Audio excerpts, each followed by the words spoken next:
Assalamualaikum warahmatullahi wabarakatuh. Selamat malam, salam sejahtera. Insan PLN Indonesia Power, Priok Pomu. Dari tempat praktek saya, 6 November 2022, saya ingin menginformasikan kepada Bapak Ibu Insan Priok edukasi tentang COVID yang sedang meningkat drastis di Indonesia, di mana penyebaran di masyarakat cukup tinggi dan tidak terasa angka kesakitan di rumah sakit juga cukup tinggi. Grafik kasus aktif, kasus sembuh, dan kasus meninggal per provinsi ditempati oleh DKI, Jawa Barat, dan juga Jawa Tengah. Virus corona sebagai penyebab COVID-19 telah menghantui dunia hampir 3 tahun ini. Dalam kurun waktu tersebut, virus ini berkembang cukup pesat karena akibat mutasi virus.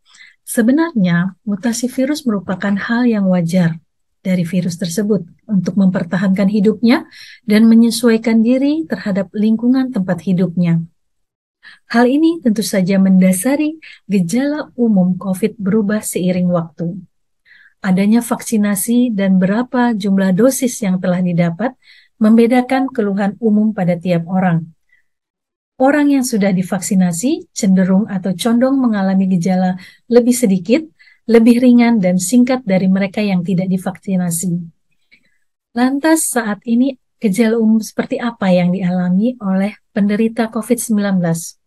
Pada mereka yang sudah mendapatkan vaksinasi, sakit tenggorokan, flu, hidung tersumbat, batuk dan sakit kepala, sedangkan pada mereka yang belum mendapatkan vaksinasi akan mengalami sakit tenggorokan, flu, hidung tersumbat, batuk, sakit kepala, dan demam.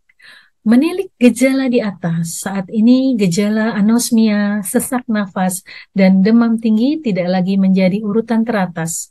Menurut ahli epidemiologi, saat ini gejala COVID sudah seperti influenza biasa, kalau kami sebut flu-like syndrome. Begitu banyak orang tidak mengira bahwa mereka terkena atau menderita COVID-19 karena dipikir hanya flu biasa. Lantas, seberapa bahaya virus COVID subvarian Omicron XBB ini? Subvarian XBB pertama kali dilaporkan di India pada bulan Agustus lalu. Menurut WHO, prevalensi XBB sudah ditemukan di 35 negara. Menteri Kesehatan sudah mengumumkan bahwa virus COVID subvarian Omicron XBB sudah ditemukan di Indonesia. Nah, XBB ini sebenarnya adalah turunan dari dua subvarian Omicron BA2. Sebagian besar kasus XBB ringan dan tingkat keparahannya rendah. Namun perlu digarisbawahi bahwa subvarian XBB ini masih tetap mengancam kelompok umur di dalam masyarakat kita, seperti lansia, anak-anak, dan orang dengan komorbid. Kemampuan virulensi XBB jauh di atas varian Delta. Varian Delta kita ingat adalah varian yang mematikan, lebih cepat menembus antibodi kita, namun gejalanya ringan pada mereka yang sudah mendapatkan vaksinasi. Upaya-upaya dalam menghadapi subvarian Omicron XBB. Di awal tadi sudah saya sampaikan bahwa kasus COVID-19 di Indonesia meningkat drastis, penularan di masyarakat cukup tinggi, mulai terasa kenaikan kasus di rumah sakit. Nah, perketat penggunaan masker, khusus di ruang tertutup dan juga keramaian. Mungkin saat Bapak Ibu semua sedang meeting offline ya, menggunakan masker kembali. Kalau kita melihat saat ini banyak yang sudah melepas masker, hindari orang batuk pilek, anggap semua orang yang batuk flu suspek COVID-19 sampai diperiksa atau diputuskan bahwa PCR atau RT-nya negatif.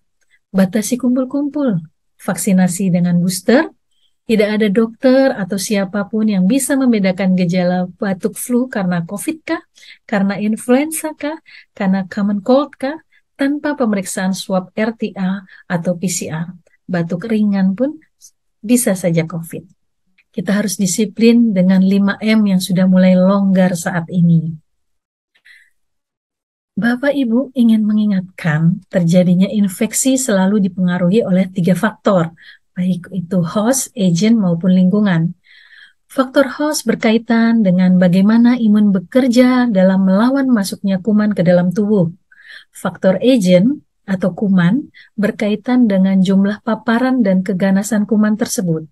Faktor lingkungan berkaitan dengan kondisi lingkungan yang mendukung terjadinya infeksi. Jadi, sakit atau tidaknya seseorang karena infeksi tidak hanya salah imunnya, mau imunnya baik sekalipun, jika faktor agent dan lingkungannya tidak baik, akan mendukung terjadinya infeksi.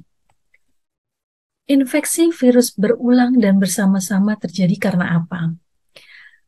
Protokol kesehatan yang longgar secara masif, aktivitas publik mendadak dibuka bersamaan, jadi akses terhadap paparan virus dan bakteri langsung terbuka lebar.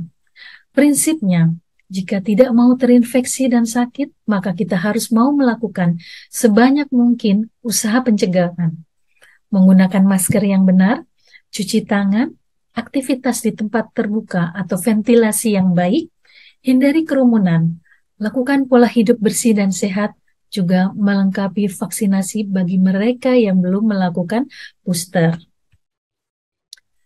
Saya ingin mengajak insan PLN Indonesia Priok Pomu bahwa ayo belajar peduli, ayo belajar empati, belajar melawan ego, di mana COVID ini penyakit bareng-bareng. Artinya, saat Anda kena atau sakit COVID, orang sekitar kita ikut terdampak dan berat gejalanya itu tergantung dari tiap-tiap orang.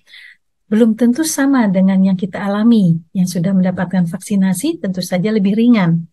Itulah kenapa COVID ini merupakan merubah seluruh tatanan di dunia karena collateral damage-nya ini luar biasa dan sangat besar, tapi tetap saja diabaikan.